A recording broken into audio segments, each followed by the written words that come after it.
Hello, hello to everyone, to America, I should say. It's the coupon lady, the sanctified coupon lady, showing the power of the coupon, showing the power of the coupon. But you know what? I'm not even on here to talk about couponing today.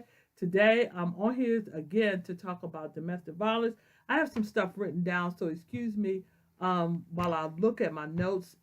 Well, just really glance at my notes every once in a while, just to let everybody know before I even post these videos, I usually cry because it's such an emotional thing just talking about it. And I'm so glad that God gave me an avenue to actually my son is the one that asked me to post videos about what I went through my domestic violence. I can't even count the years that I went through the domestic violence, but I know that God gave me this avenue to tell other women about it, letting you know that you can come out because if I can come out, truly you can come out too. Most importantly is to have God on your side. Have God on your side, knowing that He can bring you out, especially if no woman or no man wants to be in a domestic violence. No woman wants to get beat on. No man wants to get beat on. On today, on the news, there was this young man, I believe it was in New York. He killed his wife, her mother, shot the daughter. She's still living as far as a few minutes ago when I looked it up online. And he shot and killed himself. Now, that is so tragic. So, it's just, I couldn't even imagine what the other family members are going through. And it talked about a few years ago, they had some domestic violence. The police was called because of domestic violence a few years ago. And then he shot himself. Wow, we need Jesus. We need Jesus regardless, but domestic violence, you definitely need Jesus to help him. He can help you get through this. Nobody else can. He's the only one that can help you get through this thing. I talked about a couple of things that I went through a few years ago, even more than a few years. I say a few years ago because sometimes it feel like it was a few years ago.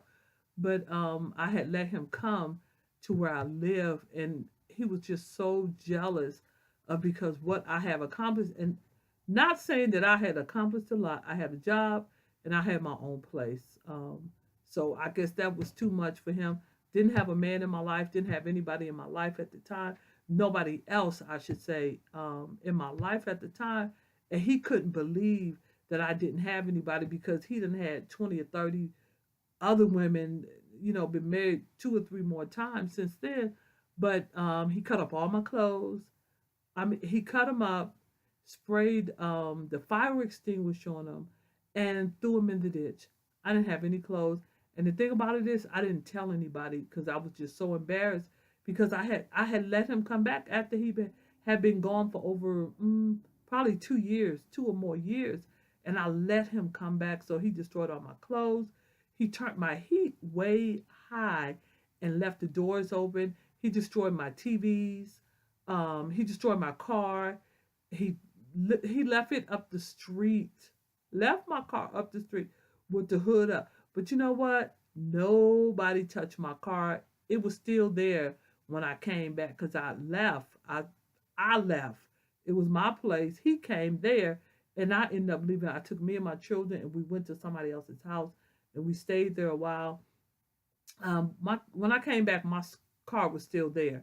I just want to thank God for letting me get to where I am today. God is such an awesome God. And like I said,